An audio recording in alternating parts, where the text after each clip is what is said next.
Hey guys, how's it going? We're making a quick stop at a garden center. This is Lowe's, and we're gonna go see what we can find. I'm already seeing lemon cypress right out front, so hopefully we can find some really good stuff today.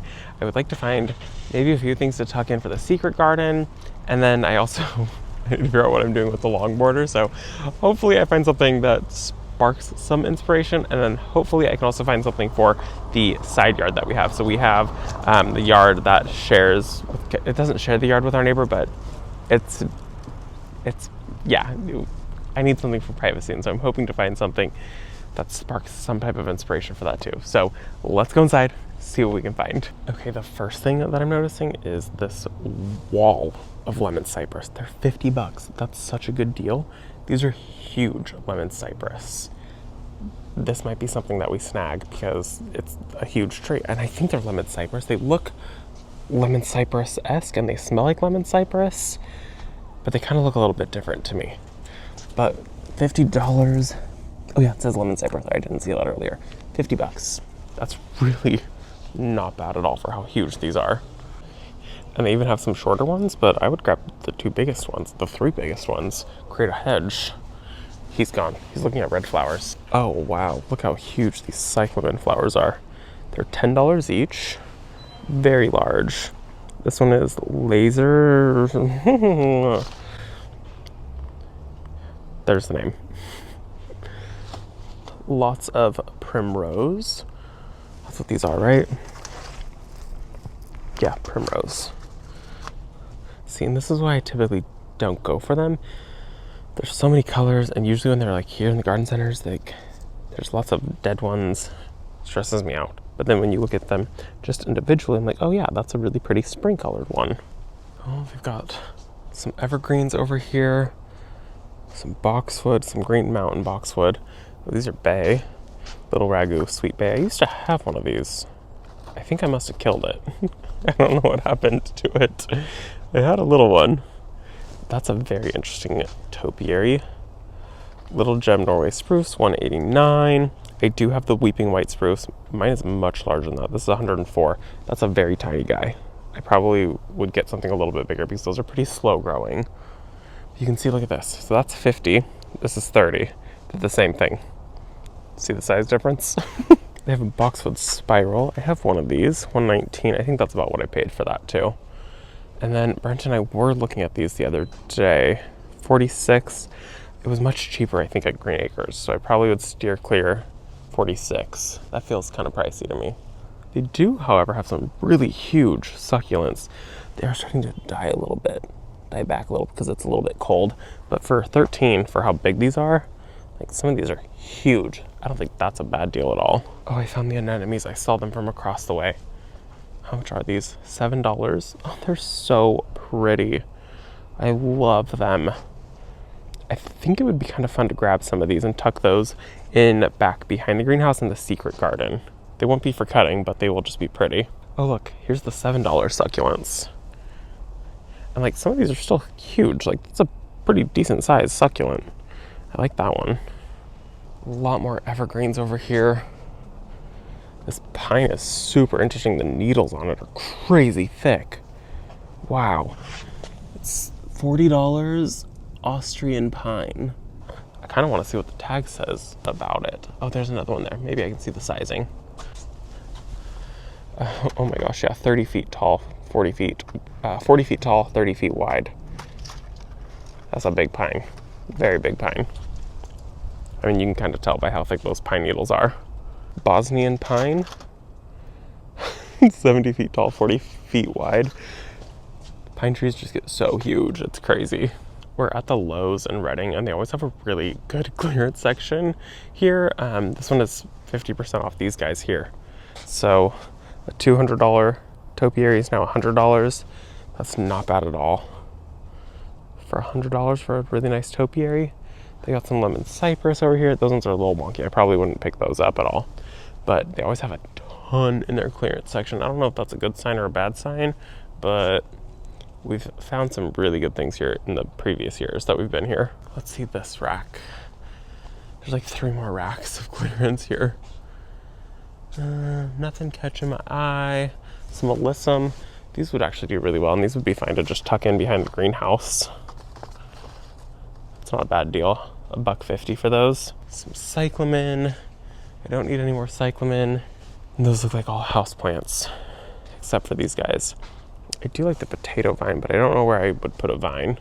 And I do like this for privacy. It's 160, mature size, 4 to 6 feet tall. So it's probably not going to be a super huge one. I would want one that gets a little bit taller, but I do like how this is a spaliered like that. Brent just found these window boxes. This is kind of cool. Was 162, it's now 121. Do we have anywhere for a giant window box? I didn't think so. He said no. I want to add some ferns to tuck in behind the greenhouse. Here is the Kimberly Queen ferns. I have some of these. I won't buy them because I already own some of them in my garden. What is this one though? This is super interesting. $14. This is a Silver Lady tree fern. I think we might try this. It's a tree fern for $15. Yeah, we're gonna grab one of these. Lace fern, $15, and another lace fern. Lace fern? Leather leaf. That's a leather leaf. Will you hold this? It's a tree fern for $15. Do you like that? Yeah, I do. So Brent says that he likes these ones better. So we're gonna get the tree fern for $15. This will go behind the greenhouse. And then we'll get this one, which is just called a lace fern. And this one's also $15. So we'll grab one of these guys.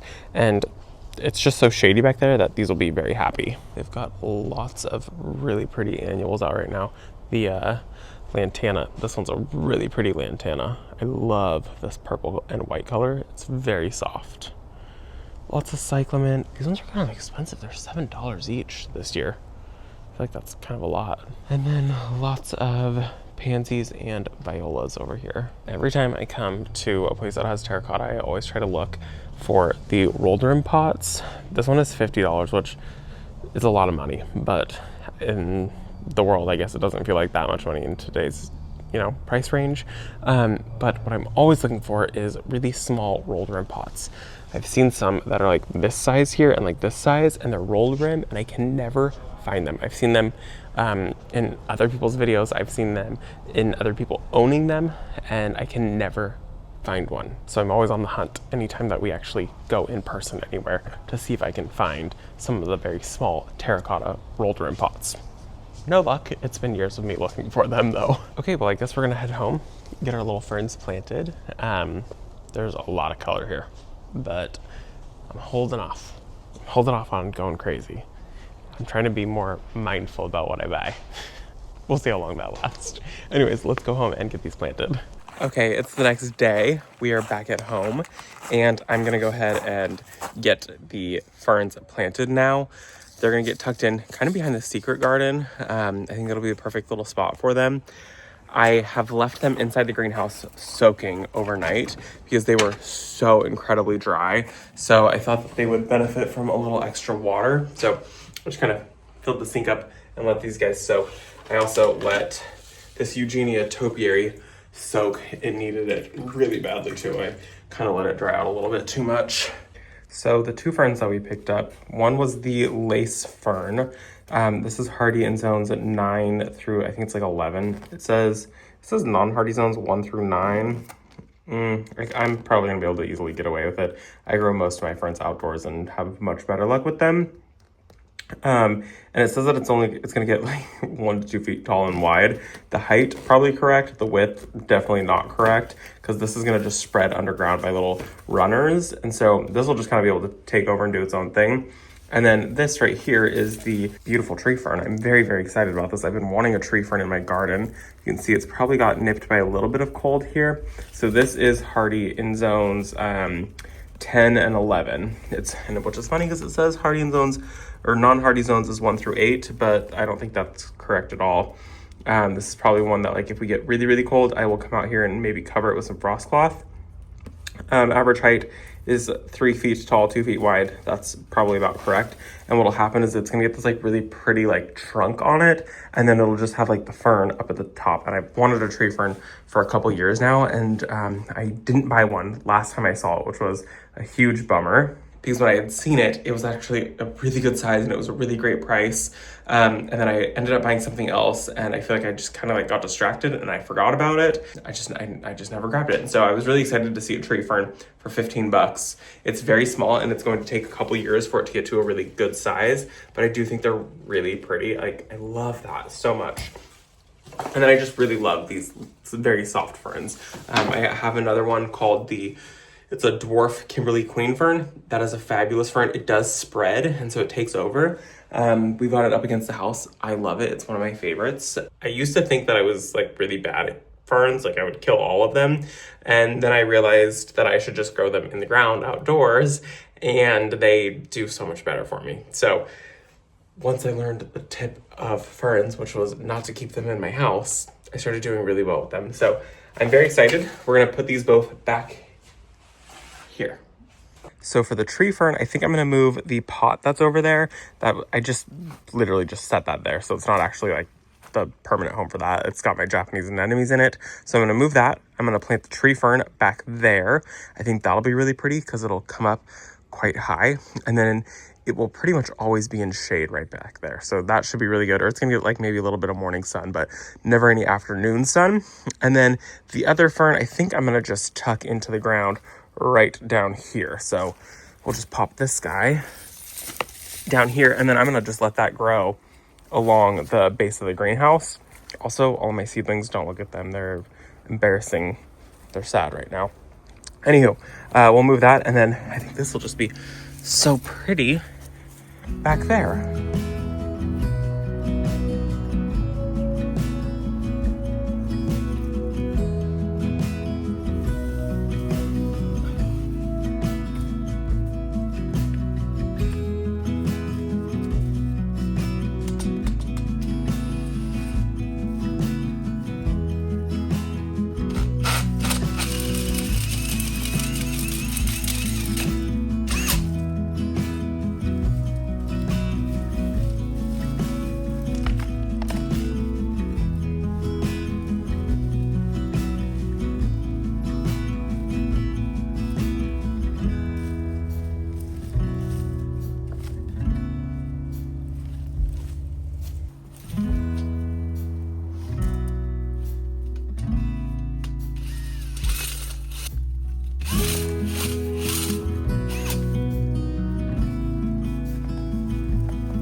Okay, we got the tree fern in, which is so exciting. And then I also got the lace fern planted. And then I've kind of decided, I think what I want to do is I really love those copper plant tags. And so I think I want to order a few more. Actually, I'm going to order a lot more. And any perennial that comes back here, or shrub or tree or anything like that, I think in a secret garden, I think I'm going to try to do a much better job at labeling. I don't know why. I'm just feeling the need to label all of the plants that are back here. So like I will get some for the birch trees that I have there. I'll get one for the snowball viburnum. I will get one for the evergreen I planted. I'll get one for the vine I've got planted there. So anything like that, I think I'm going to label. Any type of annual, I'm not going to label with those copper tags. So like the snapdragons, the belladonna, whatever it's called. It's not real belladonna, which, oh gosh, you guys, I don't know if they're going to make it. They have just been decimated by slugs, and I am coming out here and I'm reapplying, but we're just so wet right now, and we've been getting so much rain that they're just taking everything. I don't even want to show you. It's so bad. I'm probably gonna have to go buy more or something else, because it's bad. It's really, really bad. Anyways, the ferns are planted. We got to do a little plant shopping, and I need to go order some of those copper plant tags. I love them. I think they're really pretty.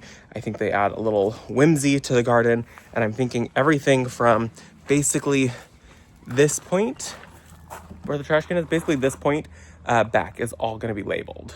So basically everything here. So I want to put in some perennials in this bed. I'll also do lots of annuals in this bed, but I want to put in some perennials. So everything from this bed, and then all of this will all be a planting space. And so like I'll get one for the rose. I'll get stuff for back there. I've got a fern over there. What is that one? That is a foxtail fern, I think is what it's called. See, that's why it'd be nice to have plant tags on everything. But like that, I will have plant tags on. My endless summer hydrangea, it would just be, I don't know. I don't want plant tags everywhere. I think that they can be kind of distracting in the garden, but certain things I think I do enjoy it on. So like it would just be nice. I don't know.